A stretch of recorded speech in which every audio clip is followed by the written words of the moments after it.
adult audience. Loveline may contain sexually oriented content. Listener discretion is advised. Adam Carolla and Dr. Drew. Loveline, coast to coast. Hey everybody, it's Loveline. I'm Adam Carolla. That is Dr. Drew. I'm in New York tonight. Dr. Drew is in L.A. Kennedy is our guest. Phone number 1-800-LOVE-191. Dr. Drew, board-certified physician, addiction medicine specialist. Are you still at a strip club right now? Are you calling in from a strip club? You say either that or you're in a trash can. Oh, really? You sound like the Grouch or something. Always something. Yeah. Well, hi, Kennedy. Hi, Drew. How are you? Hi, Adam. Hey, Kennedy. Oh, we're getting the feedback, too. It's very nice, Adam. Really? Turn your headsets down. It's lovely. Right. Well, at least you don't have Mr. Kimmel there farting. Hello? Yeah, we're here. Yeah, I heard you guys show the other night when you both were a little gassy, and I just remember hearing something about Jimmy eating canned onions in order to get the stinky farts, not just be gassy. No, he eats canned clams. Oh, is it canned clams? That's even worse. Yeah, that's his move. Yeah, he does, but he does the clams, he does the onions for the gas and the clams for the smell. Nice. Right. No. Hey, whoa, there's Adam. How do you know about that? Onions for gas and clams for smell. Did you say that? I think that's what I said. Oh, okay, baby. Then you're right. Hey, Adam. Did you switch mics? No, I just turned my headphones way down. They switched it for you. Good times. Does it sound any better? Oh, yeah, it sounds 1,000%. Yeah, you were in front of the wrong mic. We were hearing the whole room and everything else. All right. Yeah. All right, well, let's give our good pal Kennedy show a nice big fat plug. What is that? Friend or foe? Yeah, tomorrow night. Sunday nights after the Man Show. Monday, June 3rd. Tonight was Crank Yankers. And Adam, did you get my message? When? Which message? That the puppets are all penises? Big penis. Oh, yes, I did get that message from you. Yeah. Yes, yeah. I think you're reading a little too much into it. Well, what's the name of the show? Big Penis. Yeah, okay, that's right. You do see some puppet penis on Crank Yankers. They're all penises. Themselves. All the penises in the ad so far. I didn't see the show tonight. I know Crank Yankers premiered tonight on Comedy Central. But tomorrow night. However, tomorrow night, Adam. I haven't seen the live puppets, but all the pictures that I've seen of the puppets, whether they're dark or light, creamy or white, they're all penises. Yeah, but Kennedy, to be fair, you see a cinnamon roll and you see a penis. Do I ever? That's right. Love Everything that creamy you see, center. Everything you see turns into a penis. Why do I always tongue the outside of a cinnamon roll? God, let's talk about friend or foe for just Monday night, 10:30. I'm trying to get that out there. Drew, will you shut up, please? Hey. I want to know how this show works. All right, it's confusing. All right, go ahead. We got all night. All right, it's a game show on the Game Show Network. 3 new game shows on the Game Show Network. It's a place where people traditionally have gone for the older game shows, Match Game, Password, the old, what's that show called? Pressure Luck. No whammies. Right. No whammies ever. And so my show actually airs at 10:30 Eastern Time, and there are 3 teams of 2 people who don't know each other, and they answer trivia questions, and at the end of each round, a team is eliminated. However, before they are eliminated, they have to go over to a trust box where they each have a friend or foe button, and they have to look at their partner and vote friend or foe right then and there, and if they both vote friend, they split their money down the middle. However, if one goes foe and the other goes friend, foe gets all the money. But if they both go foe, they don't get any money. And people get very upset. We've had some fights so far. Well, now, are these 2 people, what is their relationship before the show? They don't know each other. Oh, okay. They don't know each other. There are 3 players and 3 potential partners, and all the players have to pick a partner based on, the limited information that we give them, which is like 1 good tidbit and 1 negative thing. It's like, this is Steve. He is a pet groomer, and he likes taking long walks, and he had intercourse with his best friend's mom last week. So, and it's a balanced approach. Sounds like our show, actually. And now, what kind of trivia questions are they? They're not difficult, it turns out. They're funny. They're really funny, and they're brain ticklers, if you will. But it's nothing that's going to make you retch with intellectual. You can see Kennedy has very careful media training here. Good. All right, so this is tomorrow night. Brain tickler. Drew. Right? Yeah, tomorrow night. 7:30. Opium is a brain tickler. What time tomorrow night in Pacific time? 7:30 and 10:30. We checked our local listings, and it's 7:30 and 10:30. Friend or Foe Game Show Network, and it's fun, and people swear and get very upset. They do. Beautiful. And how does it work? How do the censors work on the Game Show Network? How much leeway do you guys have? You Can they mean say the censors words? with an S or a C? C. With a C. Hey, listen, Yes, those people, I have to tell you, there are so many federal laws governing game shows, and I've never been on a TV production where we were stopped every few minutes by standards and practices, and lawyers would rush in, because if I got halfway through a question and screwed it up, like if you fumble a line or something, they have to throw it away because the contestants have had too much time to think about it. Oh my God! And if the contestants are talking to each other, if they talk too much during the commercial breaks and stuff, or anytime we're stopped down, they'll disqualify them. You're not allowed to do it. And people, you can't know someone beforehand. We've had to stop games in the middle when we found out the two contestants knew each other.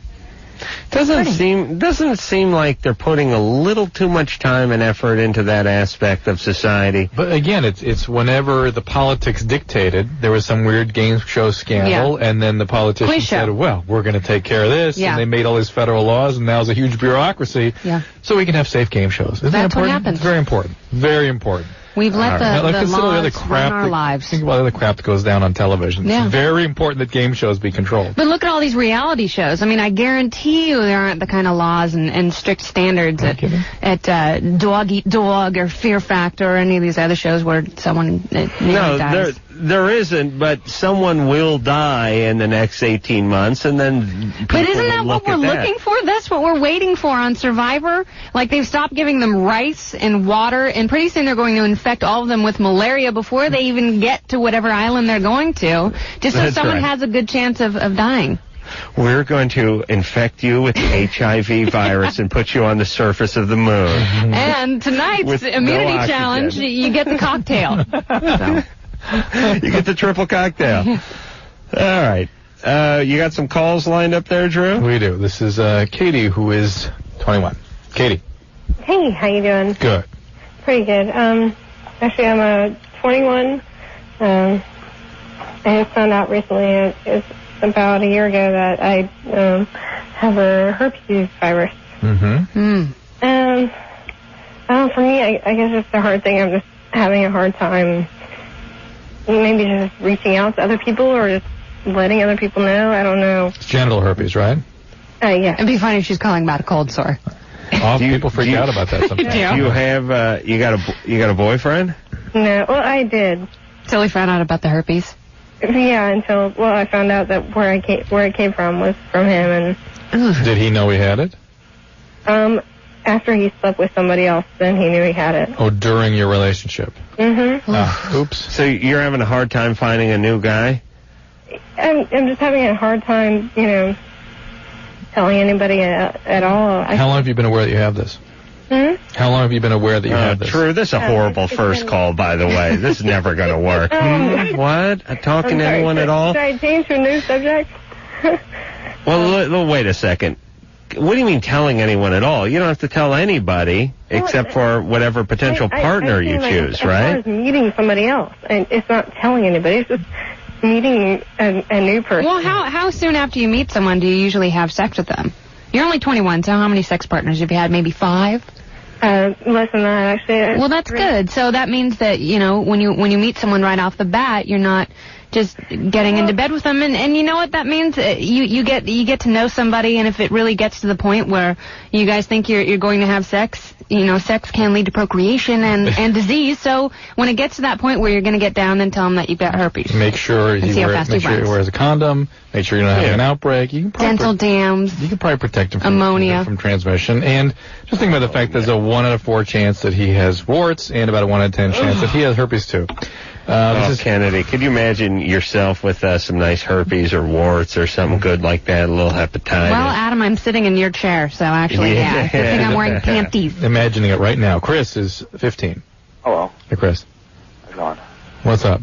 Not much. Well, Chris, for a 15-year-old, you sure have a mature voice. Yeah, I get told that a lot. Yeah. All right, what's up, Chris? Well, I was wondering how young is too young to have sex? 14? I had sex before, but I was kind of drunk, and I'm going out with this girl right now, and we're really hitting off really good. And how old is she? She's 14. That's too young. Turning 15. It is too young. Listen, most people are really not biologically at a place where they can handle what goes with this. Especially young women. Especially young women. You go ahead. Not white kids. They're not ready. No. Yeah. Different cultures are ready about 11, but white kids don't hit Good that. stuff, Daniel Carver. God, I've missed you, Adam. 16 is where... Just saying, they mature fast. It's a cultural thing. Come on. 16 is where it becomes... So if he's dating a Puerto Rican girl, it's okay. But if she's a white Anglo-Saxon Protestant, she should refrain until she's 20. At 14, you're considered a spinstress in Puerto Rico. But 16 is pretty good. I want to go back to San Juan. Most cultures would put it about 17 and a half, 18. All right. So give her a little time. That's a healthier age. And you don't want to wait too long, ladies. Adam Hunter is 18. Oh, I love that name. Hunter? Yeah. What's up? What's up? I was listening to y'all, one of y'all shows, and the guy called in saying about how he was looking for names for his kid. And one of the names y'all happened to say was Hunter. Mm-hmm. And y'all were saying, no, that's gay, because whenever it's going to be, what did y'all say, erotic whenever he's gay. And what? I don't know, man, that's just wrong. No, I think I said ironic when he turns gay, like he's hunting for penis. Yeah, you said that, yeah. Hunting for ass. Erotic when he turns gay. He's on a Felch safari. I never imagined confusing ironic with erotic. That's nice. It is Texas, after all. Hey, I mean, come on. Yeah. Hunter. No, listen, Hunter is a very butch name, and whenever you pick a very For a butch girl, name, it is. Isn't there a famous lesbian named Hunter? I've That's never a great heard lesbian name. If I were a lesbian, I would change my name to Hunter. I have never heard of a girl being named Hunter. Are you a female by chance? No, not even close. Sorry. I am male 100% all the way through. You gay? Me think? No. Oh my God, no. Me think the young gentleman doth protest too much. Yes, he's really into listen, it. Here's all I'm saying. Andy's really putting up a fight. He's vomiting at the suggestion, Adam. How dare you? Hunter is a very butch name, and if you give your son a very butch name, there's an 80% chance he's going to be straight. But if he goes gay, he's going super gay. Novelty. So, novelty, Rip Taylor, gay. So I'm just saying it's a risk you run. That's all. All right, here we go. This is Jennifer, who's 35. Hi, guys and girl. Hi, Jennifer. Hi. Friend or foe is the show. That's the Game Show Network, weeknights at 10:30, Jennifer, right before Russian Roulette with Mark Wahlberg. Okay. Well, I'm watching Adam right now on Comedy Central, so. Ooh, Do the puppets look like penises, Jennifer? No, to be followed by Crank Yankers. Yeah, Crank Yankers doesn't come on here yet. So. You're watching The Man Show. Uh-huh.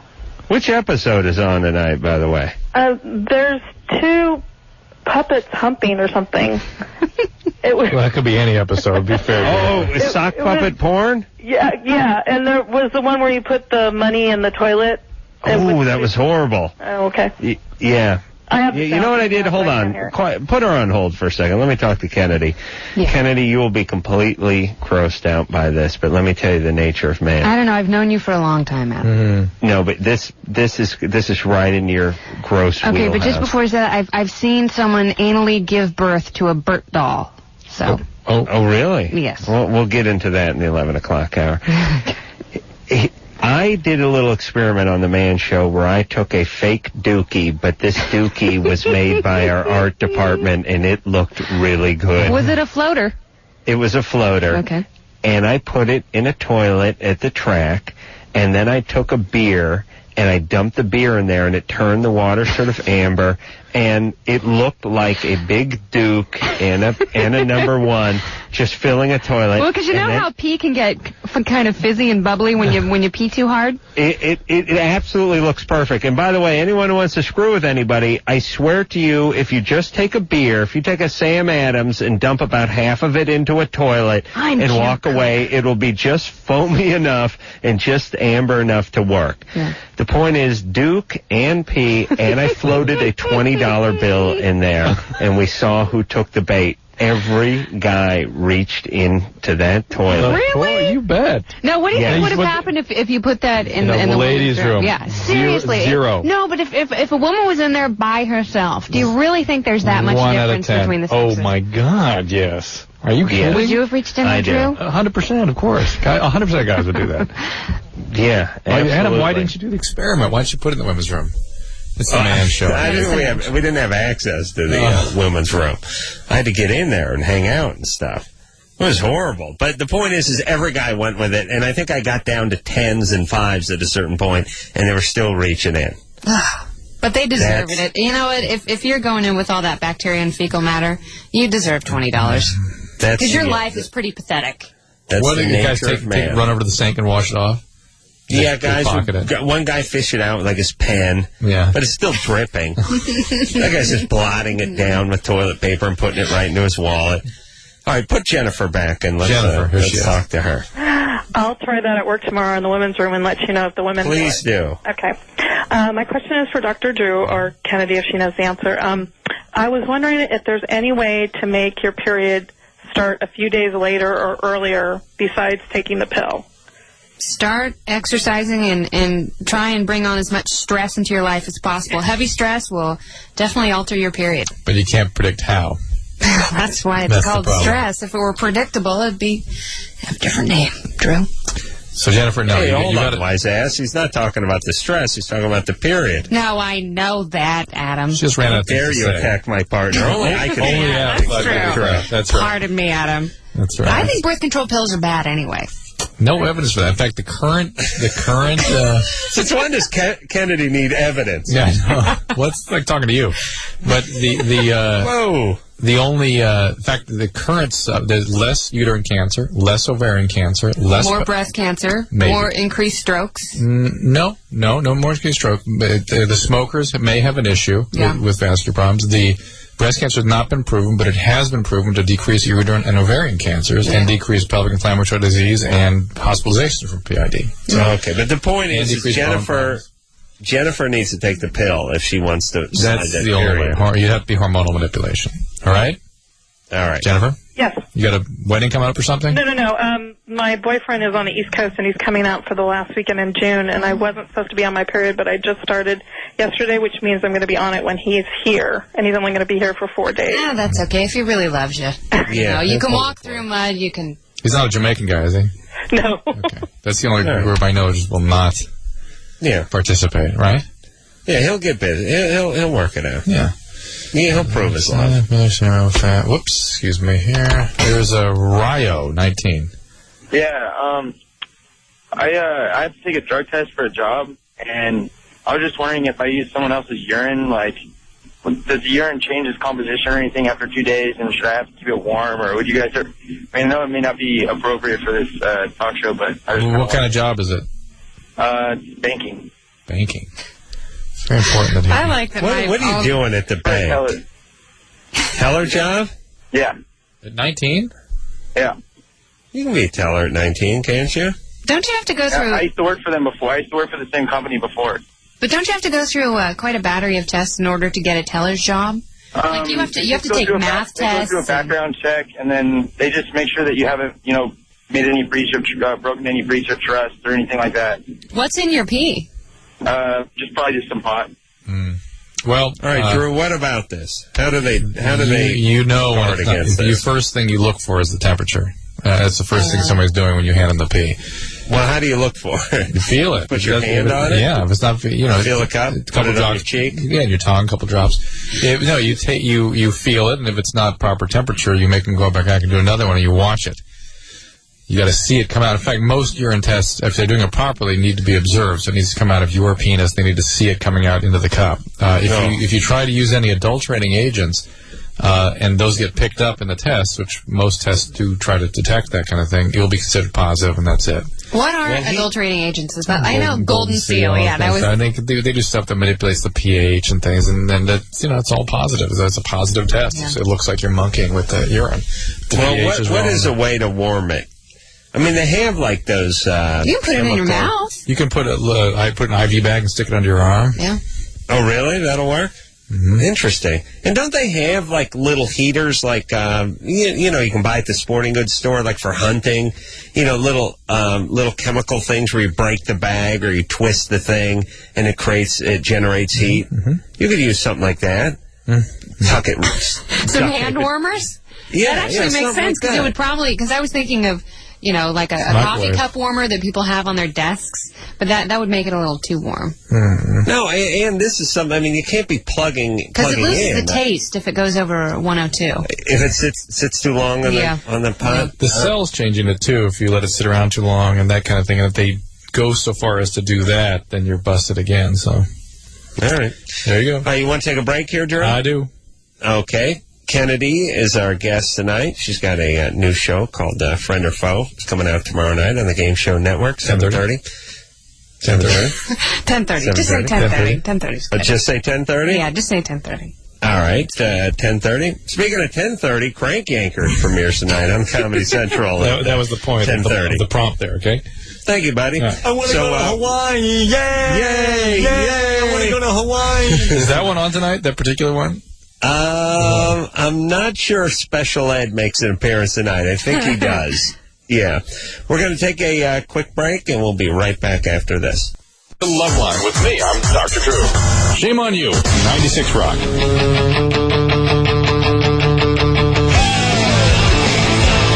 Hey, everybody. It's Loveline. I'm Adam Carolla. I'm out in New York tonight. Dr. Drew is back in L.A. with the beautiful and talented Kennedy. Friend or Foe is the name of her new show. It's on the Game Show Network tomorrow night, Monday nights, 10:30.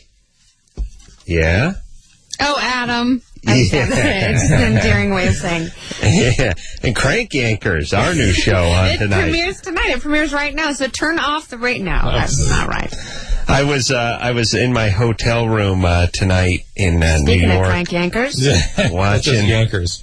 Yeah, I got one off, I got to tell you, because I went to the Hamptons over the weekend. Oh, my God. Didn't beat off for 2 days. With whom? 2 days. Because you had to behave yourself? You were there wearing white? I was tired. I was sharing a room with Daniel. You know, it's just the vibes weren't there. How is Daniel? He's good, buddy. He's traveling tonight on a plane, I hear. No, little Elton John reference there. Who were you with, Mitch? Friends of Daniel's? Yeah, just a bunch of rich people. Oh, my God, are they rich over there. It's great, isn't it? Jesus Christ, the Hamptons? Oh, out on these $500,000 boats cruising around the harbor, and oh, my God. But anyway. Did it whet your appetite for the lifestyle? Are we going to lose you? No. Adam already is literally a millionaire, but these people must be... Yeah, but that's nothing out there. Oh, nothing. No. I mean, listen. They're blue bloods, too. Yeah. Oh, they rent these houses, and they rent a house for, 2 or 3 months, basically half the summer, sort of Memorial Day to Labor Day or whatever the hell it is. And for like $500,000 for the summer.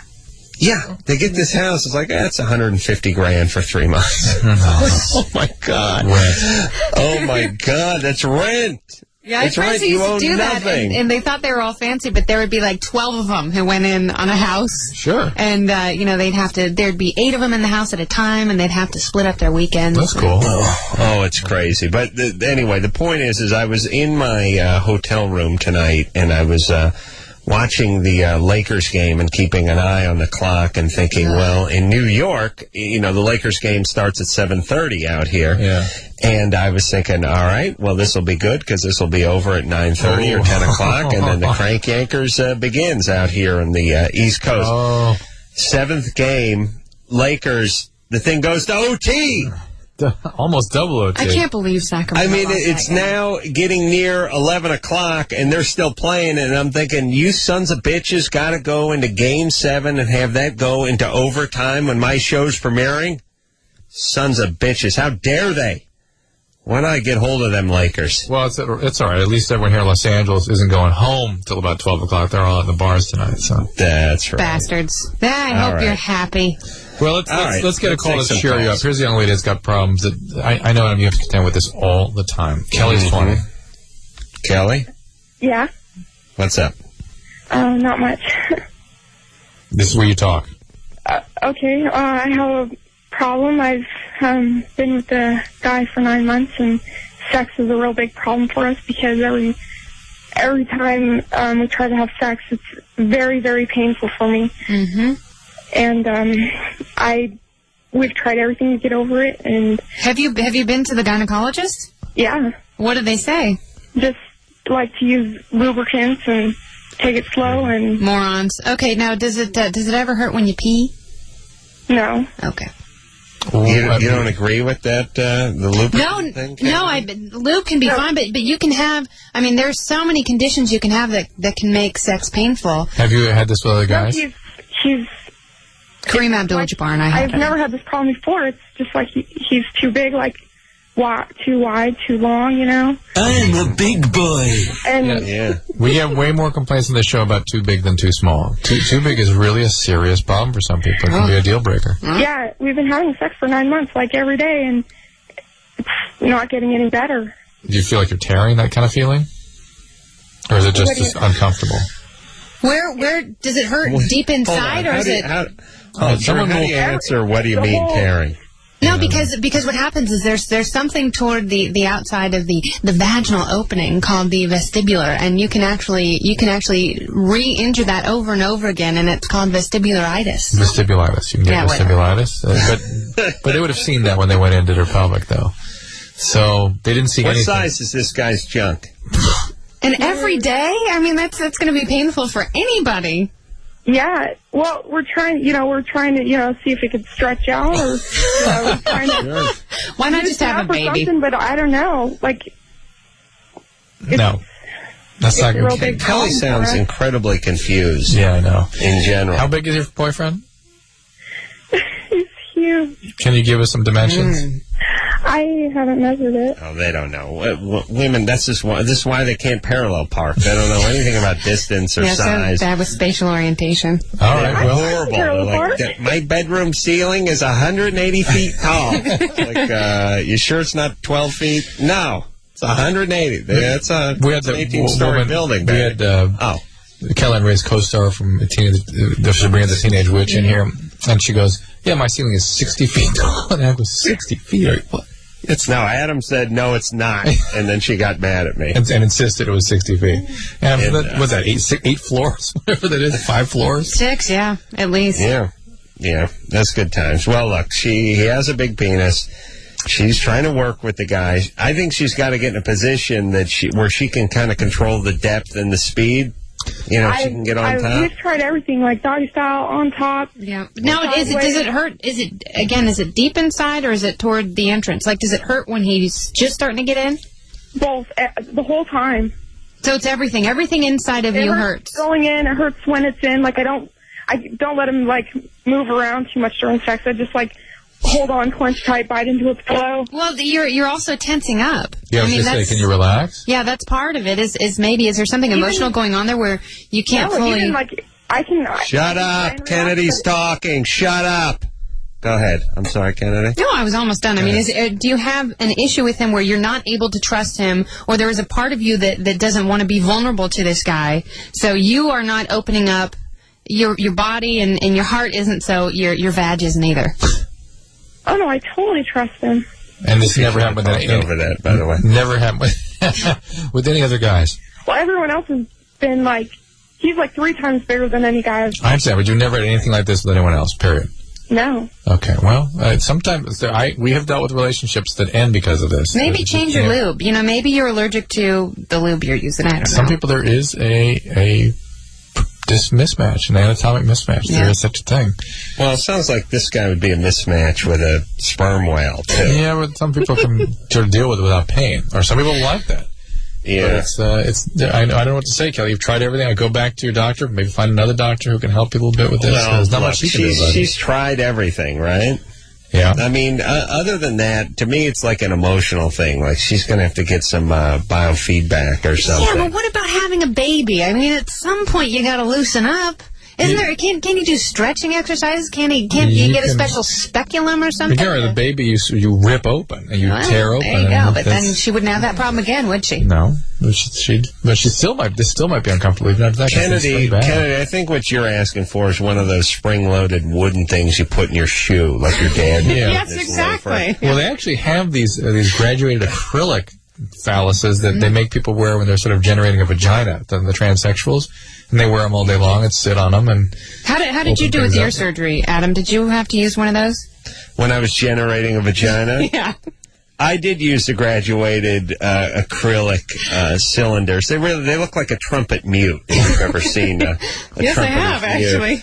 Yeah, and the sound is almost the same, too, when I queef. I did, yes. That's funny. Adam, you and I had a conversation as to whether a trumpet was a woodwind or brass, and I believe it's brass. I must have said brass. Yeah, you said brass. I said woodwind because I played the flute, and I just assumed everything was a woodwind. Oh. She was trying to cause trouble. The point is yes, I used those graduated things when I was forming a vagina, and they work nicely. Okay. This is Amy, who's 24. Hi, Dr. Hey, Amy. Adam. Hey, Amy, what's up?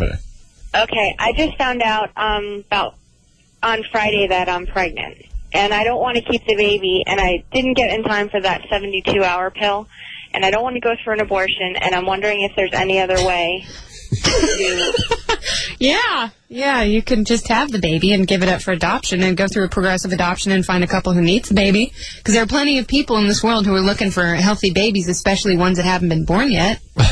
I know, but with my job and stuff, I can't. I'm just so busy all the time, and I'm not ready for it right now. You could throw yourself down a flight of stairs and hope you miscarry. Sounds like you have lots of misconceptions here. What do you, first of all, the 72-hour pill is not an abortion pill that prevents pregnancy. Right, I understand that, but I took it after I had the unprotected sex, thinking I could catch it in time, but I wasn't soon enough. How old are you, Amy? I'm 24. Oh, okay. You mean it wasn't 72 hours? Right. It was longer than 72 hours. Okay, so the only thing she could be asking about is, are you 486? Well, I need to know what she means when she says she doesn't want to get an abortion. What does that mean? How can you abort without aborting?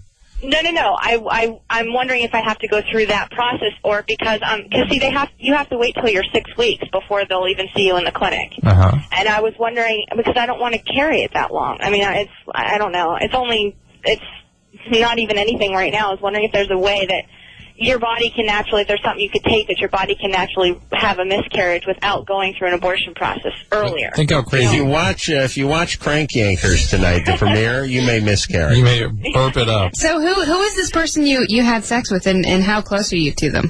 We're very close. We've been together for 2 years. He's my fiance. Does he know you're pregnant? Yes, he does. And what does he say about it? Well, he just supports whatever decision I want to do.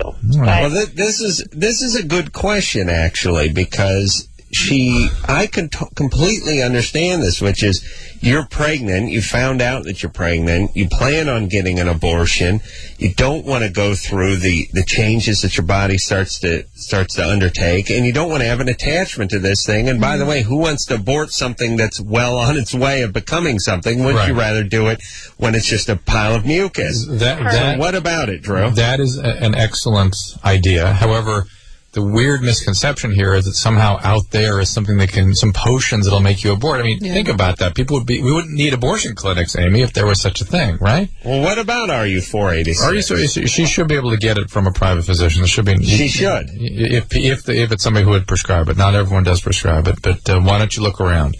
Okay. And can you take that at this stage? I would think so. Now, are you worried that if you go to 6 weeks that you'll start developing that attachment and that you'll want to have the baby? Is it that you don't want to have it?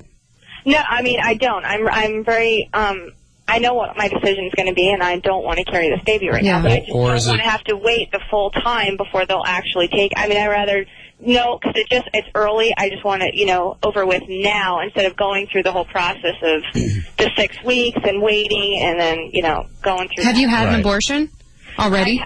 I've had one, yeah. Was it really hard on you? Not really. It was when I was in college, so I mean, I really wasn't. I mean, I don't know. I just don't want to go through that again because I caught it later. I mean, why aren't you, Amy? You're a smart 24-year-old. Why aren't you on birth control? I am on birth control. Well, I was on birth control. I didn't pick up my last pill pack, which I should have. Let me ask the question again. Why aren't you practicing birth control? You're a smart 24-year-old. Abortion is your main means of contraception now. Oh, how dare you, Drew? No, because when I had the first one, it's not my main way of contraception because I had it when I was 17. And you were in college when you were 17? Very impressive. I graduated early. But I'm just saying, right, I just don't want to go through the hassle of having to wait. Please answer the one question for me, because this is more important probably than anything else, is why aren't you practicing proper contraception? I just missed my last pill pack. I understand that's the direct causation. Oh, Drew. Wait, this is important because she's going to continue doing this. She was a little bit lazy. She slipped up. She screwed up. You can't do that, Amy. You can't do that. Well, you can do it once every 7 goddamn years, can't you? With each abortion, her fertility is increasingly threatened. I would say that, but when you are in your mid-20s and you're getting ready to get married, that it's almost more important because it seems like you would grow more attached to a baby that's inside of you as opposed to, when you were 17 and there are a lot more excuses for being irresponsible when you're that age, but it seems like it would be harder on you to have an abortion when you're 24 and, That may be why she wants to get rid of it quickly. Yeah. Listen, I agree. Amy, look into the RU486. Okay. All right. I am for good luck. Use your birth control properly. Bye-bye. Okay. All right, let's talk about this for just 1 second because we don't really recognize this as a society. It's like, well, either you abort or you don't. But there's a huge difference to me between aborting something that is almost taking a human form, taking on a human form at this point, and aborting it before basically ever gets off the launching pad, so to speak. I mean, why doesn't anyone else recognize this difference? Because it's like sex in this country. We have so many screwed up notions of abortion, on both sides, on every side of the issue, and it's the same thing with sex. No one wants to have an honest conversation about it. It becomes this politically charged rant from anyone who's got an opinion on it, and pretty much everybody does. But how come there's no shades of gray in this country? Because of the retarded Because everyone right? It's not just the religious right, though. It's the extreme left also. And everybody on every side of the abortion issue is so irresponsible. I don't care if you're all for it or if you're dead set against it. And that actually keeps us from having honest discussions about health and sex and reproduction. I think, Adam, one of the things that keeps them from having the discussion you're asking for is that they start arguing about when it's okay and when it isn't, and that becomes an interminable... But they never get past That's an interminable argument. Interminable. So it becomes, let's all agree, when the sperm hits the egg, that's life. Let's just agree there, just for the sake of discussion. No. And then we never get anywhere else. Well, let me tell you something. The religious right has an endless supply of arguments for stuff that don't make sense. It's the basis of their life, you know. I mean, they're basically living... They spend their whole life arguing something that doesn't exist, basically, and trying to convince people the left don't care. The left does it too. And the left... Yeah, but how could you say that about... just is idiotic. Look, here's the way it is. If you have, and I don't understand, as an atheist, I see everything in just shades of gray. If somebody That's gets because pregnant, you haven't read Anselm's ontological argument. I just shut her mic for a second. If you have a miscarriage at 6 weeks or 8 weeks or 10 weeks, that's an uncomfortable thing, but it's not as bad as it is at 5 months or at 6 months, which isn't as bad as it is on delivery as stillborn, which isn't as bad as your kid dying on its 2nd birthday, which isn't as bad as your kid dying when he graduates high school at 17 or 18. It's real easy math to me. It really is. I mean, it just starts and it keeps getting worse, and then eventually it starts going the other direction. Better they should die at 32 than at 95. Or worse, they should, you know what I'm saying? Yes, Eventually it starts dropping off as they get into their 20s or 30s and you wish they were dead. But the point is an abortion at the 3-week mark, to me, is like a blip on the radar. It's like nothing. All right. That's a tremor. And a full-blown 8.0 Nagasaki-type tidal wave monsoon earthquake, that is at, 6 months. That's ugly. That's a mess. What? Doesn't everyone see it that way? Speaking of ugly, we got to go to break. No, listen to me. Yes, Don't you see it that way? Yeah, I see it that way. But, you do, Drew. But you can't have a clear argument about it without... I absolutely can. All right. You idiots. All right, listen, some of you religious tards, call the show. I beg you. And put down your Bible and your rosary beads and call the show and try to convince me otherwise, you tards. And we'll be right back. Oh, God. Yeah? Yeah, go ahead. Call the night. All right. Yes, I agree. And we'll be right back.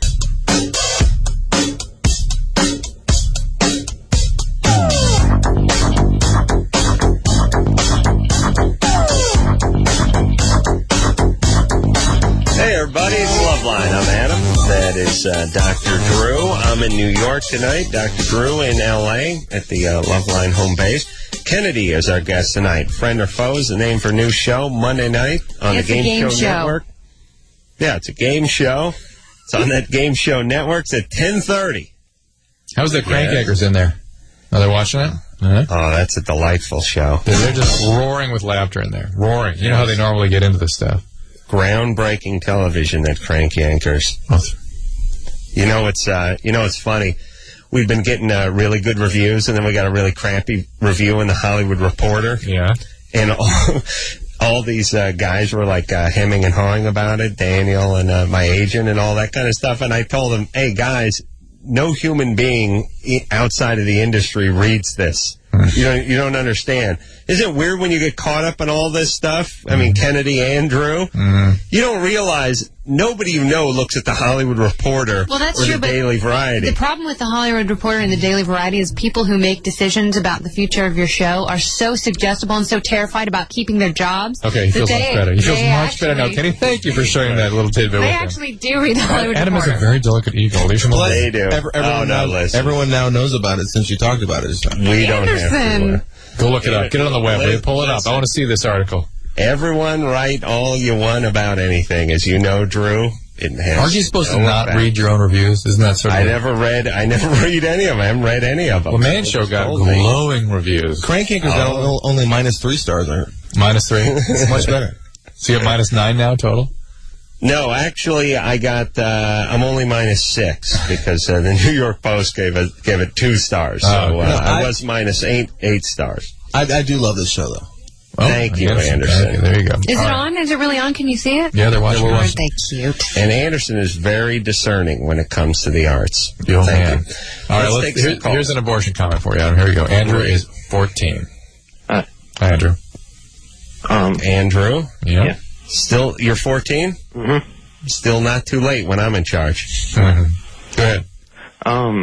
I don't agree with abortion as a means of contraceptive like a lot of people think it is. Okay, but give us a good argument here. We don't want to hear just your belief. We appreciate that, but we want an argument that's going to change Adam. It shouldn't be used as a means of contraceptive.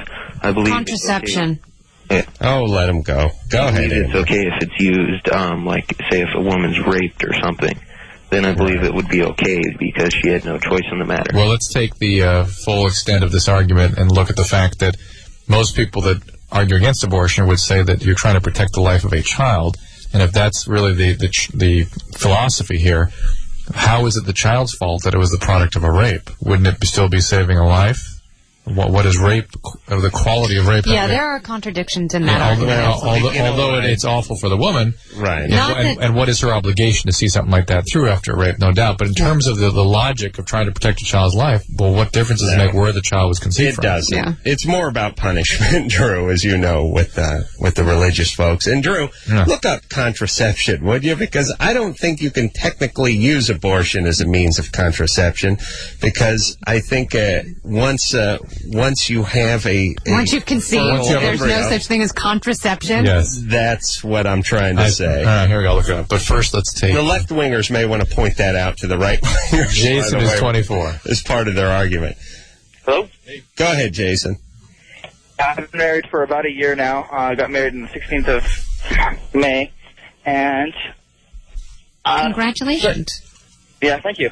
Sex life could be better, and I was just wondering, because my wife's favorite movie is Gone with the Wind, and I don't know if you guys have seen the movie. In the movie, main character Rhett Butler ends up forcing sex upon his wife Scarlett after they get married.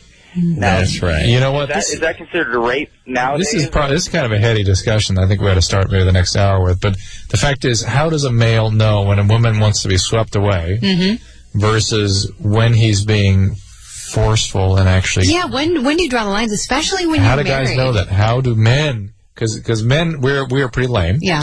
And we already have bad judgment about sex. How do we figure this one out? Well, not only... Well, when is a woman... Because there are women who are turned on and there are guys who are turned on when their girlfriends pretend like they're sleeping. And most women have some sort of swept away fantasy. Yeah. And not only that, but a lot of women, or some women, will actually get caught up in the swept away thing, and then the next day feel like they've been taken advantage of. That's right. And be angry about that. One question I would have is, has your wife ever when you're married. Has your wife ever been victimized before? Ever? When she was younger. Okay. Do not do this to her. Do not do it. You will regret it. It will trigger a million problems. But do get her some treatment for the previous victimization, because that's probably why her ambivalence about sex is sort of occurring now. And don't get that pony for your daughter. Because remember that part. The little kid fell on his head. In the Gone with the Wind. Contraception. Deliberate prevention of conception or impregnation. So you're right. Yeah. See, you cannot use abortion as a form of contraception, right? Right. Or contraceptive. Thank you. All right. That's right. Let's take a little break here. Kennedy, the Virgin Kennedy. Not me. I'm married now. 2 years. The anal Kennedy. 2 years. Friend or foe, everybody, Monday night on 2 the Game years Show of Network. splitting the poop hole. God. Got married on Adam's birthday. Really? Yeah. Nice. You just had an anniversary. Yep. Yes. Here we go. I'm going to make sure and forget that next year. So we're going to take a little break, and we'll be right back after this.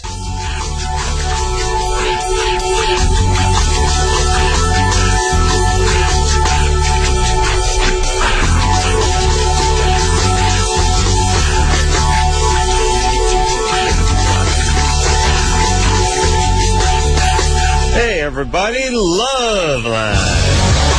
I'm Adam Carolla. I'm out here in New York tonight. Dr. Drew is back there in L.A. He's with the fabulous Kennedy. Kennedy has herself a new show. It's called Friend or Foe. Monday nights, Game Show Network, 10:30. Phone number 1-800-LOVE-191. And Kennedy? Adam. How do you like that Game Show Network? It's so much fun. Everyone there's really nice, and I love all the old game shows. We were watching Pressure Luck tonight, my husband Dave and I, and after the game, and it's instead of Crank Yankers. Oh, I beg your pardon. No, it was over. Oh. Crank Yankers was over because by the time the game was finished, it was 8 o'clock. Because we had to watch the wrap-ups and watch Rick Fox and his cap teeth, the fruit. All those Lakers, they just deserve to go to hell. Yeah. Listen, I know you were born and raised here, Adam. No, you know what I was, but let me tell you the kind of individual I am. The Lakers have won enough. They've done enough winning. Sacramento has never won an NBA championship. Such heart, and it's nice to see a team, like not just two guys and three other guys that kind of sit on their asses and knit during a game, but a team, and they're so conscious of where the other players are. It was next year. Really I'm with you now. I'm going to be born and bred in L.A., sitting home rooting for the Nets. Oh, really? Are you really? Series. Really, will you? Well, I will too. Any team that's going to beat the Lakers. Really? Oh, yeah. Well, let me just say why, Drew. Because the Nets have never won an NBA championship. I guess they won something in the CBA or something like that, 35 years ago. But you have one team that never has had a championship, and you have another team that has like 11. So who are you going to root for? Lakers.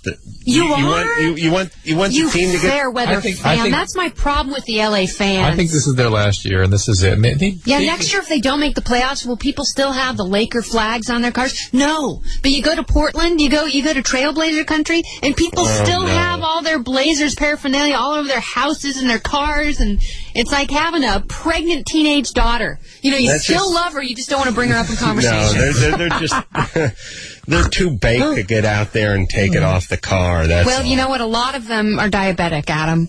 And you're raining, heartless. and they don't want to go out to the car while it's raining. This is how bad the Laker fans are. They're like the flags. I see the flags on the cars during the game. I was at a bar today. The game's on.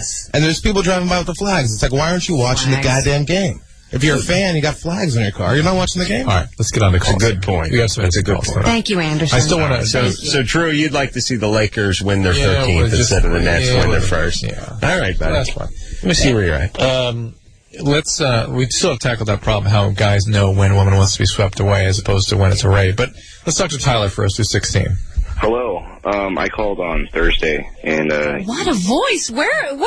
Is there more testosterone in the drinking water than there used to be? You're like the second underage young man that's called that is turning Kennedy on. Go ahead, Tyler. I'm in a lather. I'm sorry, I'm pretty mature for my age, but Dr. Drew, you told me that I had dystonia, that I should go see a neurologist. Yeah, the back thing and all, right? The arching back. Yeah, that was me. Yeah, I actually read up on it, and I have... Really named after an Eastern European country? No, dystonia, yeah. Oh, okay. Eastonia. I have tardive dystonia. Yeah, it sounds like it, doesn't it? Yeah, it does, very much so. And do you read about what causes it and stuff? Yeah, and I believe that it was actually from the toxins. No, it's not toxins, it's from the drugs. Trust me, it's from the drugs. No, what drugs? Toxins are drugs, correct? Right, but people want to say a lot of drug users will say, well, it must have been cut with some toxin. No, it's the drugs. It is drugs that do. What drugs were you doing? Mushrooms and pot. Those were my two favorite drugs. How can you have toxins in mushrooms and pot? It's the good Lord wouldn't have put them on this earth, Dr. Drew, unless they were to be consumed. I'm sorry. Am I right? Actually, hang on a second, Tyler. 1 second. They were put on the earth to protect the plants from being consumed. So any mammal that came up and ate them would have such an unpleasant reaction that they would not touch that plant anymore. That's unpleasant or no, but that's why eye-opening mystical experience. I understand. That's what the plants are trying to develop is protective chemicals. So Venus flytrap. That's protection. Mushroom psilocybin, not protection. Good time on a Saturday night. And frozen cow pie though. Yeah, but like from the research that I've done about natural drugs, they are not as addictive as synthetic drugs, but they do harm the mind more. I don't think you can generalize quite that much. Mushrooms, I agree with you, for sure. For pot, when it's addictive, it is profoundly addictive. It is very addictive. We all say, and any of you that say that pot's not addictive, Jesus, Mary and Joseph, spend the morning with a marijuana addict who hasn't smoked yet. I mean, like Dave, your husband. Dave doesn't smoke pot. He snowboards. He is a snowboarder, but someone asked him once if he smoked pot, and he used the line from Pulp Fiction, well, my wife's a vegetarian, which pretty much makes me a vegetarian. So that means he used to smoke a lot of pot. Tyler, so what's going on there? Okay, well, I don't know. During that last week, I've been having really big ups and downs, and I went to my rehab class. Oh, good. I was talking with my counselor about all the things and all the stuff that was going on. Yeah. So that it was a sign for relapse. And I was kind of concerned, and I got a little bit of help. But Friday night, I started to feel really depressed, and I wanted to go out and use. Right, but yes, absolutely, that the swings and the brain process you go through in early recovery does put you at risk for relapse.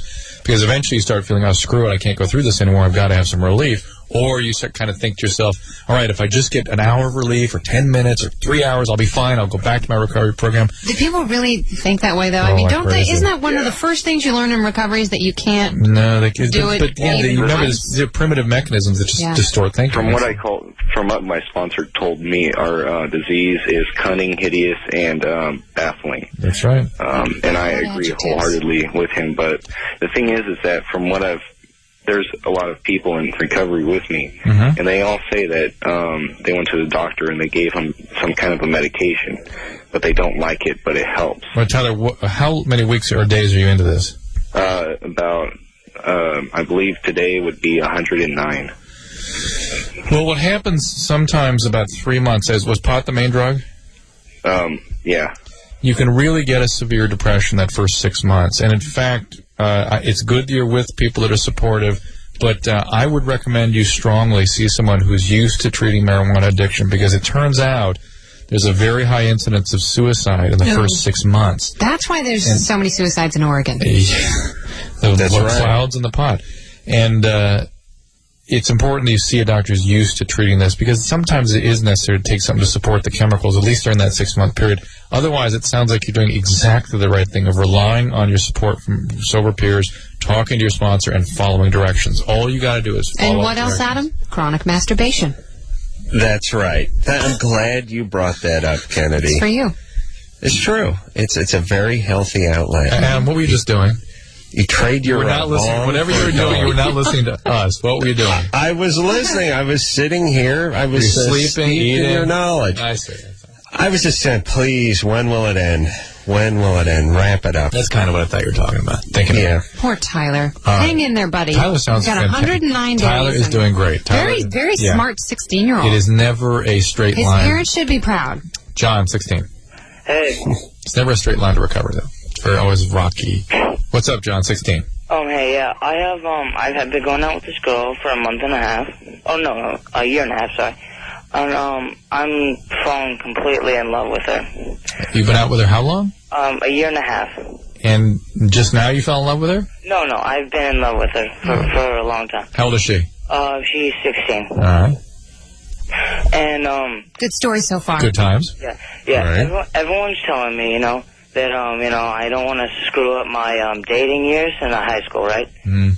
And, I don't know what I should do because, I think, she could be the one, that I might want to marry.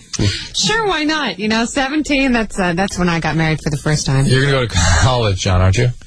Oh, right, but no, I know you're gonna give me the same thing as my friends, but... No, I'm not going to give you anything. I just want to know you're going to go to college, right? Yes, I am. Okay, don't get married before you go to college. Right. And don't make a decision about where you go to college based on this relationship. Right. And then we'll see where the cards fall.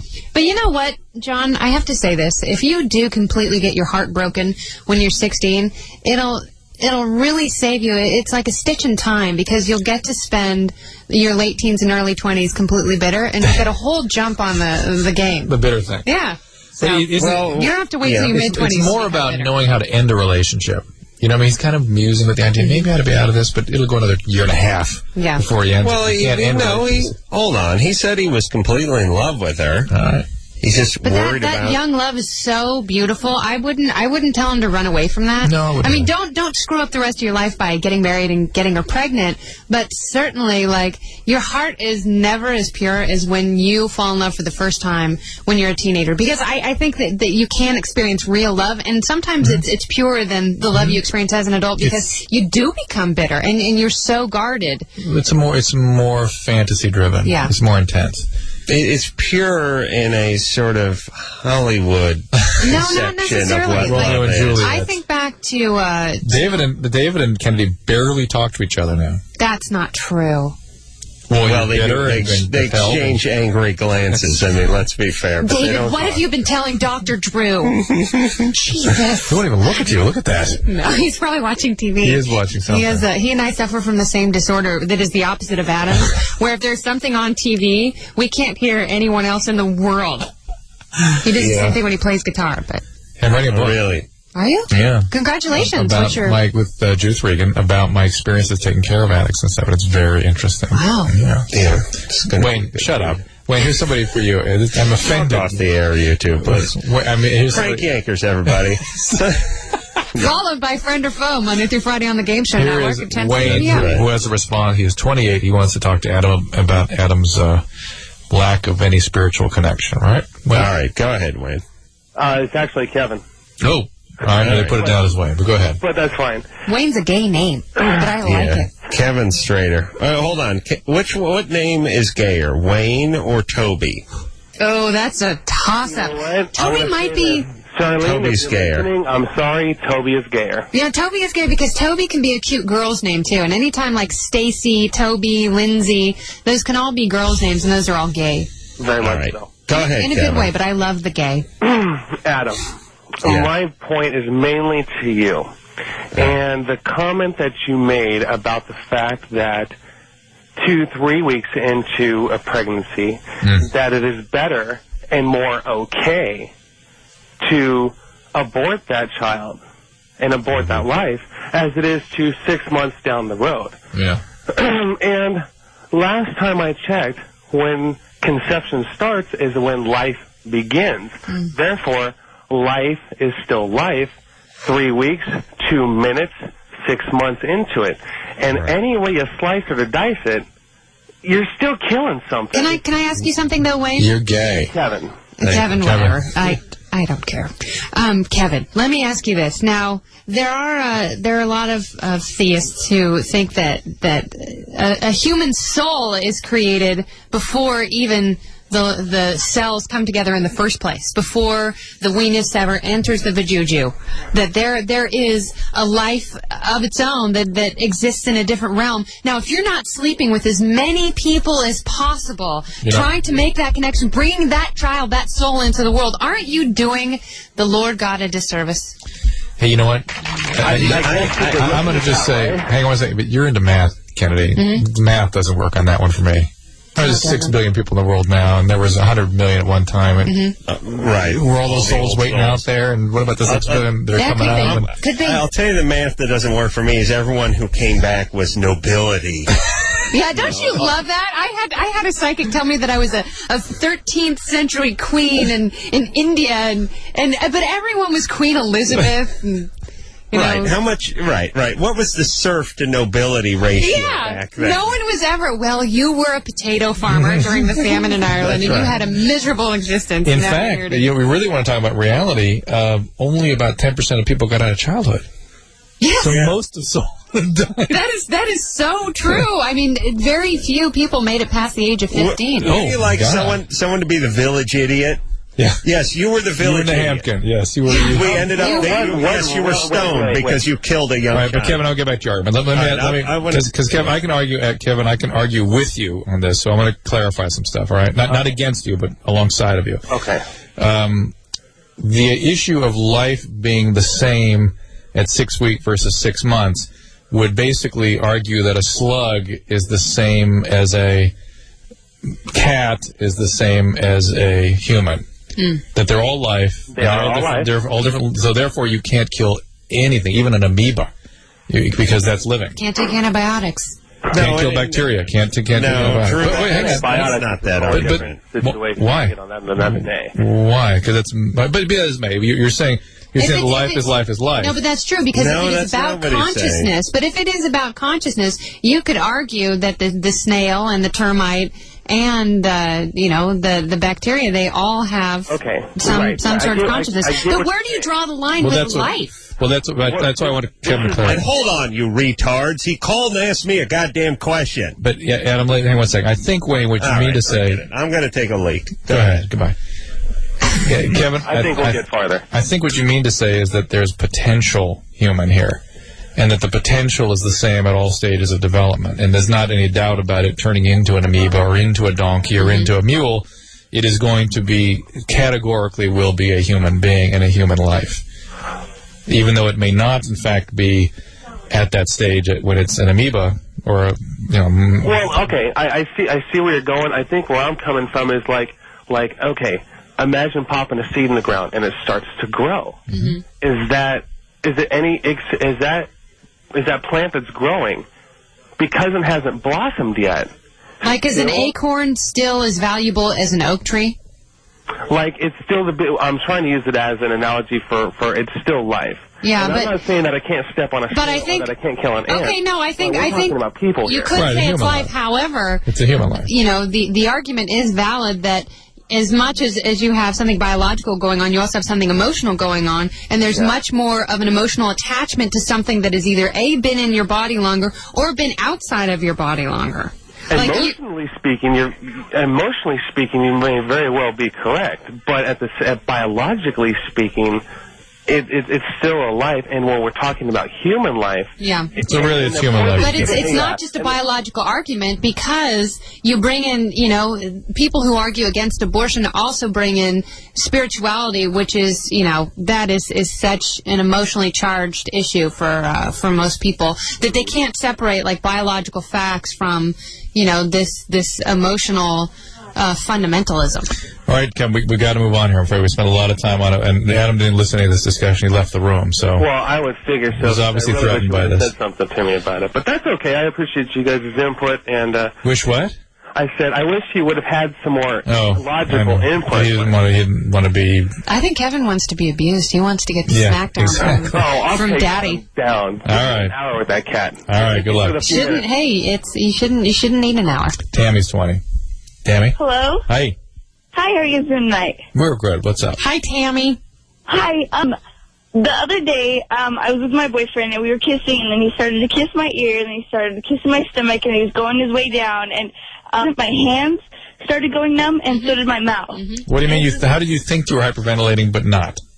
Well, I thought I checked my breathing to make sure that I wasn't hyperventilating because I thought maybe I was just getting lightheaded or something. All you have to do is breathe one more time per minute than your body needs, and you'll start to get numb. Or you could be depriving your brain and your extremities of oxygen because, like, when you're in a tense situation and you tend to hold your breath a little bit, it's just a natural reaction. Like, I do this. When I'm nervous about something, I'll feel my lips kind of tingle, and then I realize that I'm not breathing. It's not that you're over-breathing. You might have not been breathing before you kind of checked your own breath and then started to breathe again.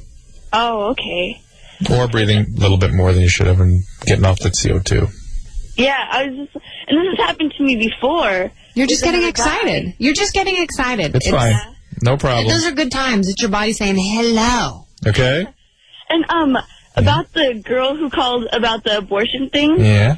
I didn't find out I was pregnant until I was 5 weeks. And so it's not like it's going to take her forever from 6 weeks. Like, personally, I think that would go by so fast and she wouldn't even notice. So I'd say to her that she shouldn't even worry about the whole 6 weeks. She won't get attached at all. Well, instead of having all of this unprotected intercourse, you guys should be watching Frienderful on the Game Show Network, which premieres tomorrow night at 10:30. Mike, 19. Hey, how are you guys doing? We're good. What's up, Mike? I actually have 2 questions, if that's okay. First one is, my girlfriend, she's on birth control pills, and her parents found out.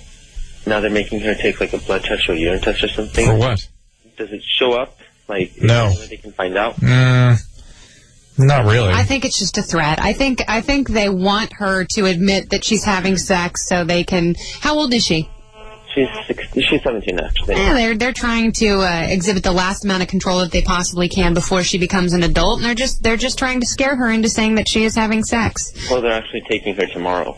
Listen, anything that goes on between her and her doctor can be confidential. So, yeah, you know, it sounds like a crazy situation. I don't know quite what they're trying to get at or what their concern is. They may just be worried about her having sex. And they should certainly sit down and talk to her. And for speaking to a doctor about it, that's all fine. It's all good. It's all fine. Just as long as they, in fact, do get somebody else involved and don't get abusive towards her. These are some of the problems that we have. Obviously, if your 17-year-old daughter is having sex, you didn't do the job that you wanted to do early enough. Like, you didn't get the message across that you wanted to. Why punish kids now when they're already doing the things that they're doing? It's like parents who administer the home drug tests. It's like, why didn't you worry about this before your child became an alcoholic? Like, why didn't you look at the warning signs and talk to your kids? Why is it always punitive? Good point.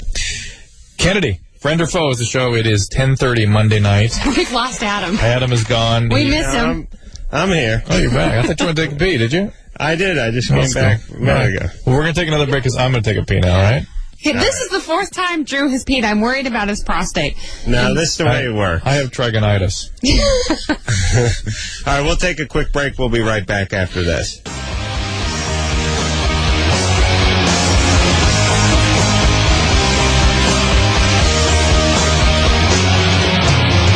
Everybody, it's Loveline. I'm Adam Carolla. I'm in New York.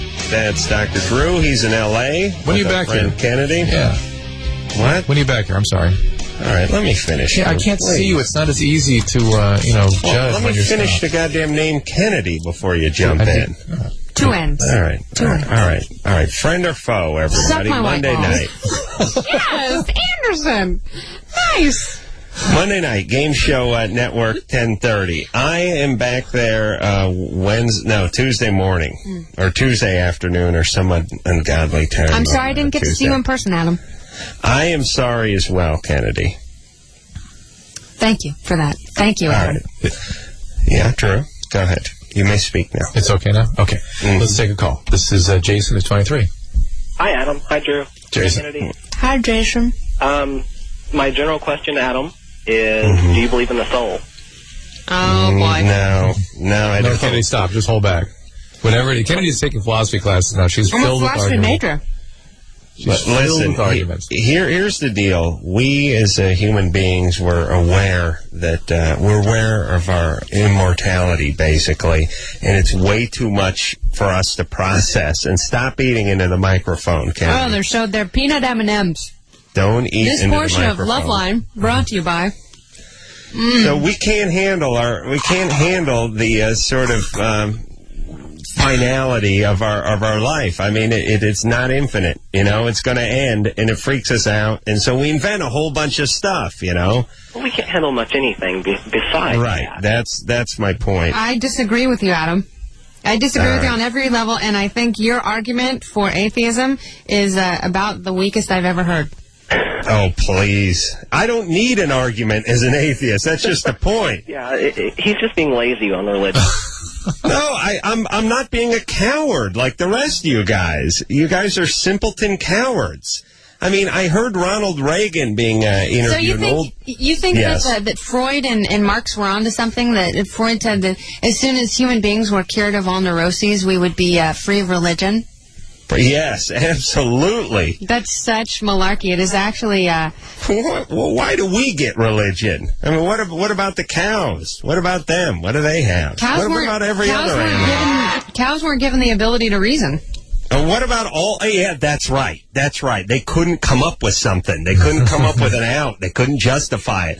They see one of their family members die, and they don't have to get their mind around it like we do. We got to figure something out because we could be next, and it freaks everybody out. I mean, let's face it. Just call it what it is. People are scared. They're simple. They're freaked out.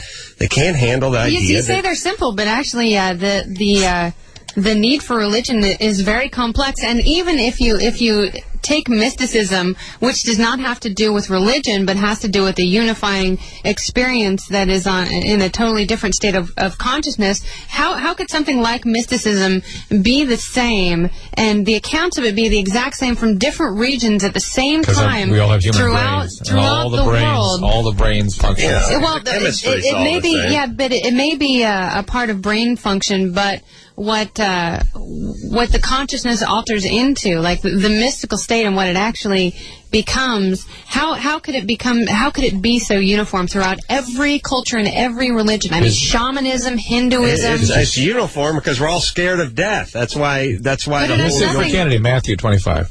Kennedy? Mm-hmm. Missed you up here in Seattle. Miss you too, Matthew. Wondering if you ever missed in the radio show. I do. I miss the buzz. It was fun. I had such a good time doing that show. I don't like this guy, DJ Shay. I miss you. I miss you too, Matthew. Hey, Adam. Whatever. I totally agree with you about it should be go and stop driving instead of stop and go. Yeah, it should be. What? Was that on Stern this morning or something? No, I was saying, I was probably during a man show bit that they always talk, all these oil commercials, they always talk about stop and go driving. Yeah. It should be go and stop driving. It doesn't have the same flow. Yeah. The word. Yeah, I think we're just used to stop and go, but how do you stop? Like you Adam and Drew sounds more natural than Drew and Adam. All right, I'm just saying it should be go and stop driving, and you can't say abortion is a means of contraception. Josh is 15, yes. Hello? Josh. Yeah, I'd just like to say, Dr. Drew, you're awesome. Thanks, and Adam, I love you like a brother. Thank you. Not like related brothers, but the way black people have brothers. It's more important. Yeah. Black people are the only people who have brothers. Just so you know, Josh. But it's the only acceptable brother, non-blood brother. Go, Josh. What's the question? Well, I have a larger penis for my size. I was wondering when it would stop growing, at what age. What are your dimensions? How tall are you, and how tall is the penis? I'm 5'5", and it's 10 inches erect. Oh, please. Really? Yeah. Can you send us a picture online before the show's over? Yeah. Excuse me? I didn't hear that. Can you snap a photo online before the show's over? Yeah. And send it to us? Oh, no, I don't have a digital camera. Sure. All right. Darn it. All right. Now Darn with a wide enough lens. All 21. Right. Age 21 is when the males stop their growth. So there you go. This looks interesting. This is Tanya, who's 20. Tanya? Yes. Hey, what's going on? I don't know if it's normal, but I don't feel comfortable with the lights on when I'm having intercourse with my husband. Is that something new or something happened to you? No, it's always been. You're fat. Something like that to her. No, I was 106 pounds. Right now I'm pregnant, but even before I was pregnant, it was the same way. 106 pounds, 5 foot. I'm not fat. Yeah, I know. You'll stay married a lot longer. Really? Absolutely. You have to indulge the other person's fantasy, and I mean it's part of compromise. Yes, you have to compromise. How's that a compromise? It's not a compromise. Well, it's a compromise. Indulgence. No, it's a compromise for her because she's compromising her comfortableness. So what does he do to compromise the other direction for her? He does it with the lights off 75% of the time. Got it. Then she does the occasional lights on with a big booby dance and the tassels and a 12-inch mule up her. Hello. Anything else? No. Okay. Corey, 17. Kennedy? Corey? Yeah, just wondering how you started into the game show thing. Well, I met with some producers at the Game Show Network, and they had a really cool idea for a show that I hadn't heard before. And then they also put it in this show. Yeah, exactly. No, I met with Tim and Jenny and Paul, and they felt that I was right for the show, and they were already guaranteed to have the show on the air, which is rare because usually when you meet with someone, you do a pilot and there's a year of hemming and hawing. But this was something where I met with them and a couple weeks later we were taping. So they were nice. Cool. Adam, you still there? Yep. Oh, you're drinking into the mic. I'm not drinking in the mic. Adam. I'm just relaxed. Just go ahead. Come on, get with it. It's hard to talk. It really is. Why? Because we can't get our, you guys, every time I start talking, you guys start talking, it's not working right. So I won't talk. You go ahead and talk. No, we won't talk. No, we're not talking. Well, now I'm not talking either, so you better talk. I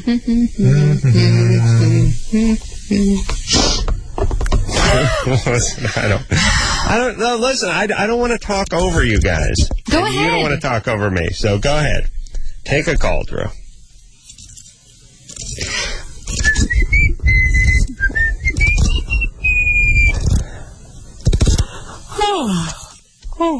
It's late.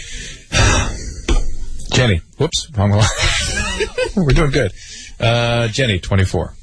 Yes. Well, first of all, I want to say thank you for even taking my call. And I just recently found out about a month ago that I have herpes. Mm-hmm. I went to the doctor to confirm it. I found sores and went to the doctor and got the blood test back and everything. I'm negative for everything else. He did tests on everything. Did he culture the wounds, the sores? Yes, they did. He did. So the virus grew out of the culture? Yes. Okay, well, that's that. Yeah. All right. Can you get pregnant from having herpes? No. Mm-hmm. What? Oh, Adam says yes. This vaginal herpes? Yes. All right. So now what's the question? Okay. The question is, I talked to the person that I thought gave it to me, and he went to the doctor and everything, and he doesn't have any problems. So doesn't that mean he just may not be having an outbreak right now? Or he may have had one outbreak. What I'm wanting to know is, could I have had this for how do you guys like it? Or 2 years and not have known it? Can you have had it for 2 years? Absolutely. Most women that have herpes actually don't know they have it, or when they discovered that they have it, it was long after they actually contracted it. It is so dark in there. It's dark in there, and you might think it was a yeast infection or something. It can easily be missed. Now, the same thing can happen to a guy, though it's less likely to. A guy can have initial outbreak, not really realize what it is, and it goes away, and nothing really comes back, and he can still be infectious. Do you have a boyfriend, Jenny? No. No, you're single right now? It's a casual kind of sex thing. What part of Indiana are you from? Western? Yeah. Anchorville? I'm from southern Indiana. You are? A lot of girls there have herpes. Yep. Yeah. So Kennedy's telling us something. Seymour, I don't have herpes, okay? I don't have herpes. I did not have intercourse. You were from Indiana? Yeah. That's where until you were 2 or something? Yes, my parents moved to Oregon when I was young, but I go back every summer to see Grandma. Where? Brownstown. Jackson County. Woohoo! Is that Lincoln territory where he grew up? No, isn't he from Illinois? He went Kentucky, Indiana, and then Illinois. Did he go by way of Indiana? Lincoln was a Hoosier? For a little while. He had a Hoosier Kennedy, don't you go there for the herpes parade every year? Yeah, I do. I do. And I try and kiss someone who's got an outbreak just to see if I can get the genital kind on my mouth. But so far, unsuccessful. Good times. Megan is 20, right? Yeah. What's up? Okay. I'm kind of going through this thing where everybody that I know is married or pregnant and living with their boyfriend, or just at a completely different state in life than I am, and I'm really having a hard time relating to people. Where are you? What's your stage? Well, I just got back from China a month ago, and I've been living in Asia, actually doing, like, mission work. Did you get your feet bound? Because I hear that's big over there. No, I didn't. Are you Mormon? No, not at all. You don't need to insult her intelligence, Dr. No, she said she was doing mission work. But she's not a moron. No, I'm not a Mormon, please. And I'm a Christian, but I could say things about abortion that are absolutely nothing like the crap that people have been saying tonight. So you were doing mission work in China. Yeah. And you have the sort of simpleton friends who are getting pregnant and shacking up at the age of 20, 19, 21. All right, so that's not where you're at. Yeah, but it's just so hard because I'm here and I don't connect with anybody. Why? You gotta make friends. That's my first thought is go out and find people who are interested in the things that you're interested in. And if you're vaguely interested in certain things, become more interested in them so you find other people who do what you like to do, whatever it is, because sitting around having kids and moving in with people at 20 doesn't sound like that's your cup of tea. No, but I do that. Like, I'm an outgoing person. I'm a friendly person. I have, like, met people, but honestly, like, I just feel so disconnected from life. Why? Explain that to me a little more. I'm not sure I understand what you're saying. I don't know, like... There's something behind that laugh. What? There's something behind that laugh. What is it? Well, like, I've always struggled with depression. Right. And when I was younger, like, I struggled with it a lot. All right. But then, like, I don't know, I guess I just found life from friendship, which is probably not a good way to find it. But at the same time, I think relationships are the only thing that really matter, you know? Right. And so now I'm at this point where I'm going to school and working and trying to, like, pursue things with my life, and I have all this ambition and stuff. But it just seems so worthless when I feel like I can't even really connect with people at all. Well, it sounds like... Go ahead. It sounds like the people, you invested a lot in these friendships in the past, and now... You know, it just happens in people when they get married, when they have kids, they don't have time for those close friendships that they used to, and so you're kind of being shut off from your friends, and you don't know where to go. Yeah. I think there's a problem. I really don't. I just think she's depressed. I don't know. That's what right. But it sounds like she was really counting on her friends. Well, and she was kind of using I wasn't really counting on my friends because I kind of knew it would be this way. Yeah. No, I think you're depressed. It's like, what do you do? You got to get this depression treated, and I think there's something even more behind this sense of disconnect and why you're disconnecting from people that have moved on in their life to another stage, and then why that's horrifying to you and why you'd want to pull away from that and find reasons to disconnect and reasons to feel different.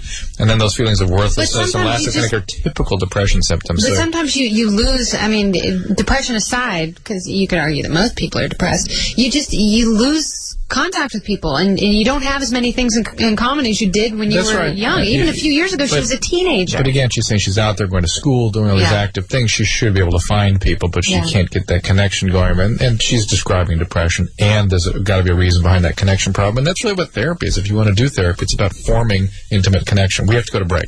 Adam? All right. Well, she was also saying her friends were sort of dullards, and she was much more worldly. Well, which is finding a reason to this. Right, it's staying aloof and disconnected that way. So it's not something wrong. All right. We'll take ourselves a little break. We'll be right back with Kennedy after this.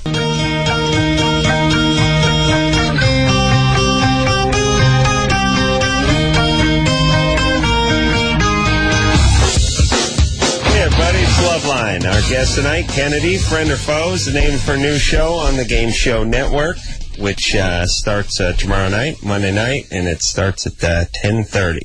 Drew's in L.A., I'm in New York, and who do we got next, Drew? Dave, 31. Hey, guys, how you doing? Good. Good.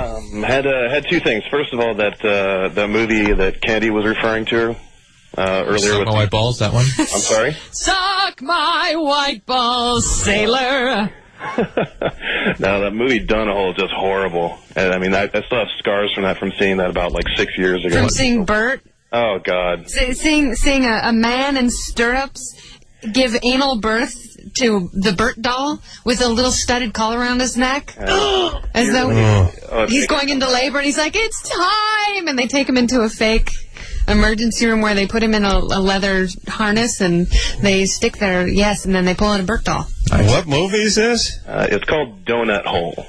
Oh, I don't. Kennedy, why would you watch? When did you refer to that? It was early in the program. Bit oblique. No, I was on a bus with some musicians, and I was forced into watching this, and I'm not proud of it. Not proud. Yeah, like a train wreck. Listen, a lot of you people like to watch this stuff with like Daniel Pearl getting his head cut off and all these. Is that tape out there now? It's on the web. I was thinking about that the other day, and I thought what could happen if people finally get a hold of that, and I was hoping it would never happen, but apparently. There you go. Dave? Yeah, sorry. What else? You guys kind of fade away there. Anyhow, I had a question about RU-486 also. Yeah. You're talking about that, and I've got myself in a situation to where that might be a viable option. Yeah. And I'm not exactly sure whether it's something that should investigate more, or whether, Drew sounded a little apprehensive about saying a whole lot about it. Well, what do you want to know? Well, I mean, what sort of, do they have side effects? What sort of success rate does it have? It is very effective. Not a lot of places, not everyone will use it, but it's a viable option. And why wouldn't people be using it? That I don't know enough about to really comment. That's the question I ask sometimes is, why aren't we using more of this stuff? Because it looks really good on paper. Okay. Now it's it may be an expense issue and sort of how places decide what they're going to use. Is it more expensive than the sort of more invasive procedures that they do? I guess so. I mean, that's all I can figure. Well, listen, if it is, it's just because of band of idiots who thought they would set a moral agenda for the country aren't letting it come in at a normal price. It requires a bunch of follow-up visits and things, and I guess you can go to France and get it. They sell it over the counter. Do they really? With codeine. Frogs. Adam, what else were you going to say about the movies online? No, forget it. Go ahead. Well, with the RU-486, I mean, it's not apparently readily available, but it's legal it's legal everywhere now, huh? As far as I know. And again, it's something if people are inclined to use something, I don't see why it's different than any other kind of abortion. Same thing. Well, because it makes it too accessible, and it's too easy, and it's too sort of Orwellian for people to deal with. I mean, right-wingers, they think the planet's 2,000 years old. Do you know what I mean? I mean, they're not men of science. They're a little more superstitious, and they're pretty freaked out by the idea of a pill that induces an abortion. That's scary to them. The Catholic Church accepts evolution. Oh, are they into it now? Yeah, well, ever since 1968. But it has there's still a lot not the Catholic Church. Really? At an ecumenical council in 1968, the Catholic Church decided that a lot of the language in the book of Genesis was metaphorical, and evolution was a viable scientific theory. Josh, they ought to get on that a little bit. Josh, promote that. Yeah, Josh. After they get over the sexual abuse scandals. Josh, you're Catholic, aren't you, Adam? No, I don't care. I hope the whole goddamn church just falls apart. Josh, you there? Josh, gone. Let's see. This is Lisa, 20. Hi. Hey. I wasn't even going to call in about this, but I just ran into Heidi Fleiss, and I figured perfect time to call and ask. What do you mean you ran into Heidi Fleiss? I was driving down Sunset, and I pulled my car over to make a call, and I thought, what's her boyfriend's name? The actor? Tom Sizemore. Yeah, the actor. actor. I couldn't remember his name. I think it was Tom something. We saw him, and then this car pulled up, and Heidi Fleiss pulled out.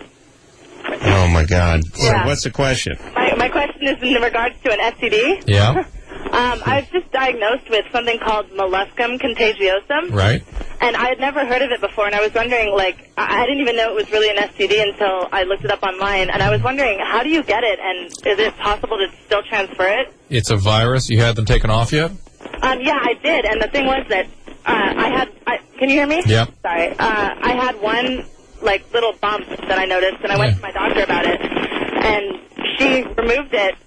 It, made a scar, so, I have this now, Well, the connection is too hideous there, but they can either scoop off the top or sort of shell it out, or they can use liquid nitrogen, and usually if you control the lesions, they look like little zits. Is it like warts? You're not contagious. It looks a little like a zit, but it doesn't pop. It kind of peels. The top kind of peels off. Oh boy. You all right? Yeah, it would seem like a good time getting those things out. Yeah, Adam. Oh, you'd get off on that. It's like popping big carbuncles. Yeah, I think I would find it quite rewarding. Yes. Or satisfying in a visceral way. Yeah, you produces something. Do you pop your carbuncles, Adam? I lance them. I don't pop them. With a hot needle that you've taken a match to? Let me tell you something, Kennedy, that is not going to sit well with you. I have taken a sewing needle and stuck it into my skin, probably, whether I'm popping a zit or picking out an ingrown hair on my neck, I've probably done it 250,000 times in my life. Okay. Now, let me tell you this. I have never sterilized the needle, ever. It sits on a shelf, and I stick it into my body, and you know what? Nothing has ever happened. What if you get a staph infection? Kennedy has got to go wash her hands now, Adam. She can't stand it. Why would you do that? Why would you do that to yourself? Why wouldn't I? Nothing ever happens. Why would I waste time? A little bit of alcohol, anything? Friend or foe, I don't got time for that. Nothing happens. Monday, 10:30. Friend or foe. All right. But in the meantime, take a break. Yeah.